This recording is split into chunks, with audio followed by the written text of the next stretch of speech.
Welcome to the first edition of Countdown to Kickoff. Let's head out to Washington, D.C. with Mike Jones of the Washington Post. Mike, how are you today? Hey, I'm doing well, thank you. John Beck versus Rex Grossman, the quarterback battle. While Beck has been on the sidelines with a strained right groin, Rex looked good in the first preseason game against the Steelers. 19 of 26, 207 yards, a touchdown. Beck appears to be running with the first team today in practice on Monday, August 15th, and reports are saying he is incredibly rusty. Who is in the lead right now for the starting job, and who do you see as the starter come September 11th?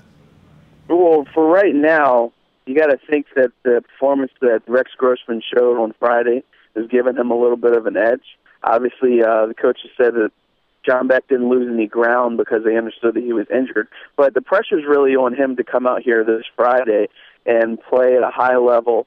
Obviously, he doesn't have to duplicate what Rex did just to be able to solidify things, but he needs to do something in a positive light, positive manner, so that way he can keep pace with them. So I think that we'll have a better idea of who's leading after this Friday. Obviously, Rex Grossman is very comfortable with the system, having run it. This is his third year now he's been in that system. He started the last 3 games of last year, so he's got a good connection with Santana Moss, their top receiver. He also has a good connection with Jabbar Gaffney, the receiver they brought in. He was his teammate at Florida.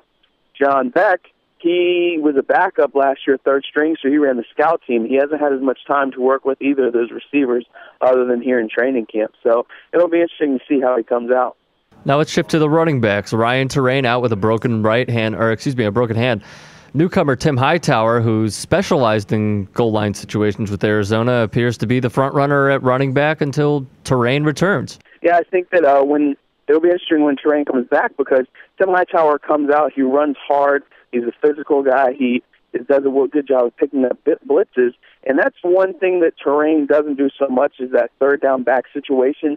Mike Shanahan likes a versatile back, and Torain is pretty good running the ball, but the question about him also is if he can stay healthy. This is his third year in the NFL, and the first year he tore his MCL, the next year he shattered his elbow on a helmet. Last year he had a hamstring injury. So I'm sorry, this is the fourth. So this year it started off with injury. Can he come back, and produce at a high level in the last 2 preseason games? We're going to see. But you have to really if you're the Redskins, you like what you saw out of Tim Hightower last week. Sticking with running backs, any chance Clinton Portis, who is still a free agent, returns to Washington, Mike? No, I don't think so. It seems like they've moved on. I think that they're happy with what they have in these young backs. They drafted Roy Halou out of Nebraska, and they drafted Evan Royster out of Penn State. Those 2 young guys are hoping that they can stick on this roster. Obviously, they traded for Hightower. Portis, I think that he is hoping that he can get somewhere where he's got more of a feature back role, but it doesn't look like those options are coming his way right now.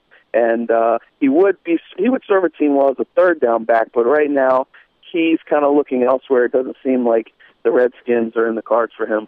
Now, the Shanahan's McNabb marriage did not go well last year. What is the feeling in D.C. towards Mike and Kyle Shanahan? It's kind of split. A lot of the people felt like McNabb didn't get a fair shake. He got 1 year in the offense, and, and Mike Shanahan all along was saying this takes a while to learn, and they didn't even give him a full season.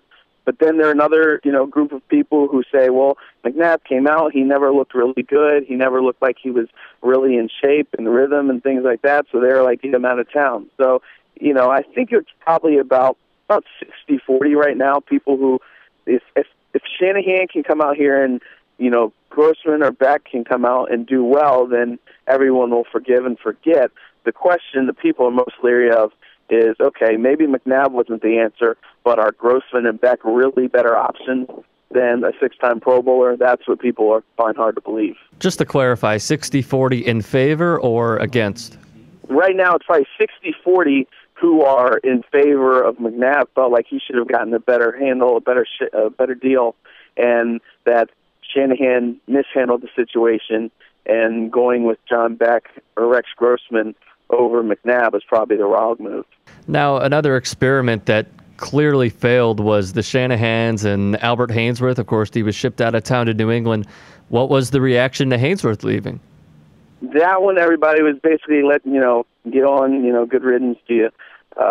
this is a guy who, when he first came to Washington, he signed that huge contract with $41 million guaranteed. He talked about proving to everybody that he was going to be one of the best defensive linemen ever to play the game, and he wasn't happy in the 4-3 system that the Redskins ran the first year that he was here, and then he definitely wasn't happy in the 3-4, and it was just one thing after another, a road rage incident, there was an alleged sexual assault incident, and so everybody was basically of the mindset that this guy needs to get out of here. Teammates said it was a distraction. They were just tired of having this thing hanging over them constantly. So it was a relief that they were able to pull this off, and they weren't able to have to go into camp worrying and wondering about if Albert was going to play, if he was going to get along, and what they were going to do with him.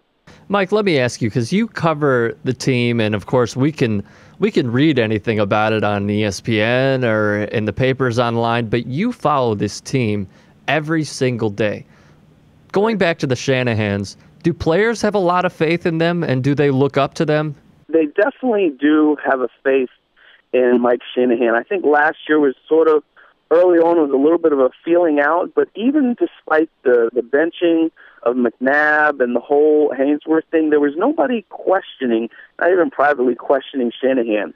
They bought into the way that he wanted his team to run, the way he wanted it to be, and I guess his resume spoke for them after coming from a year where they had Jim Zorn, who was a quarterback's coach, and by default got the head coaching job. The way that Mike Shanahan ran it was just more disciplined, more structured, and they knew that this was a coach who has been there, done that, and had success. So nobody was really questioning. There wasn't people speaking up, taking sides with McNabb or Haynesworth. And now this year, everybody's saying they're glad those distractions are over. They believe in Shanahan. They're more comfortable in the system, and they see signs that they think this thing's going to work. Now, what is the one position battle we should keep our eyes on this preseason with the Redskins? Well, outside of quarterback, the running back position is the one that's most intriguing. On defense, everything is pretty set. You have, they've made nice additions with Barry Cofield and Stephen Bowen on the front line. They drafted Ryan Kerrigan, outside linebacker, Jarvis Jenkins, a defensive lineman. They've upgraded the safety with O.J. Atagwe to go with LaRon Landry. But on offense, the main question is their running back and their quarterback. Obviously, their offensive line, they made some moves to upgrade it. It could probably be better, but there's no real position battles along that line. Wide receiver, it looks like Santana Moss and Jabbar Gaffney are going to be your starters with Anthony Armstrong as your number 3. So up in the air is that quarterback spot and then that running back spot. Is it going to go to Grossman or Beck? And then at running back is it Hightower or Torain?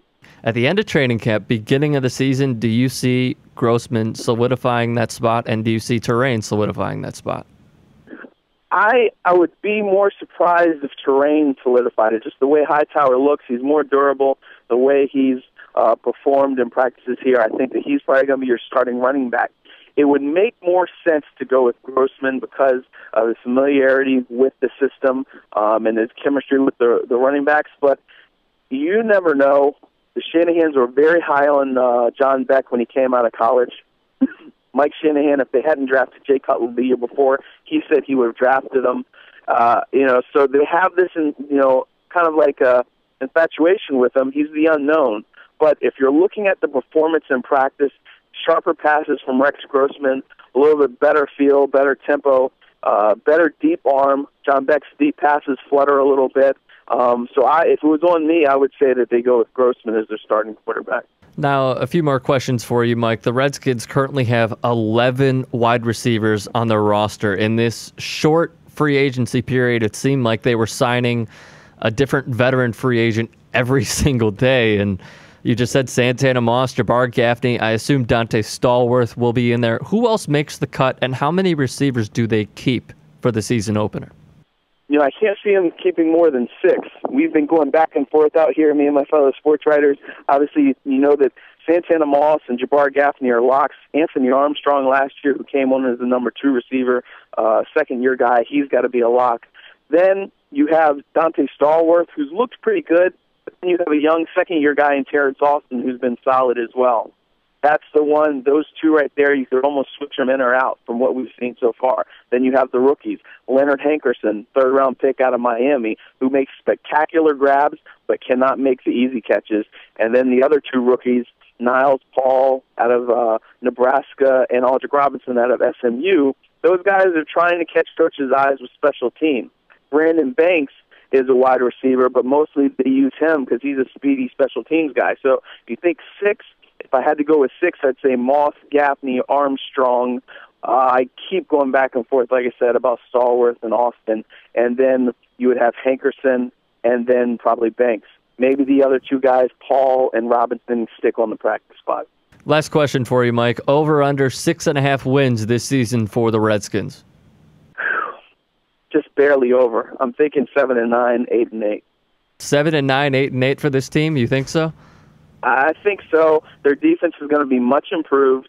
The way they have the guys now, instead of last year where they had a bunch of 4-3 guys being forced into the 3-4 defense, now they have the pieces in place to have a dominant 3-4 defense. I think that's going to pull them out of a few tight scrapes. I think they had 5 games last year where they lost by 3 points. That can make a difference there, so I think that they can definitely have a 2-game improvement. We'll see about this quarterback thing. We could have a different quarterback, by week 4. And I wouldn't be surprised if the two guys struggle. We see Kellen Clemens there at quarterback, but we'll see. Mike Jones of the Washington Post, thanks for kicking off the first edition of Countdown to Kickoff. We look forward to talking to you during the season. Great job. Sure thing, anytime.